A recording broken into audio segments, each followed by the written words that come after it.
در حالی که نیروهای اوکراینی به طور بی‌سابقه به قلمرو روسیه درآمدند، روز 12 آگوست مسکو فرمان داد که مردم بیشتر ملکی از منطقه‌های مرزی به جایهای امن انتقال داده شوند.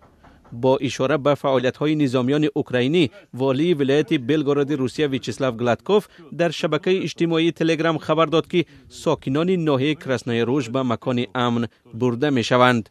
روزهای اخیر نیروهای اوکراینی به خاک روسیه تخمیناً 30 کیلومتر عبور کردند که تحولی مهم از زمان آغاز تجاوز روسیه به خاک اوکراین در ماه فوریه سال 2022 ارزیابی می شود.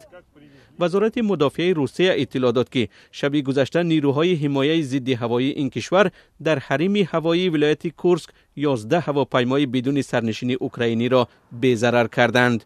همچنان صبح روز دوشنبه نظامیان روسیه تاکید کردند که در حریم هوایی ولایت بلگراد 5 و در حریم هوایی ولایت ورونژ 2 هواپیمای بدون سرنشین اوکراینی سرنگون کرده شد. نیروهای اوکراینی 6 آگوست در یک حمله غافلگیرانه به خاک ولایت کورسک درآمده عملیات گسترده نظامی راهاندازی نمودند.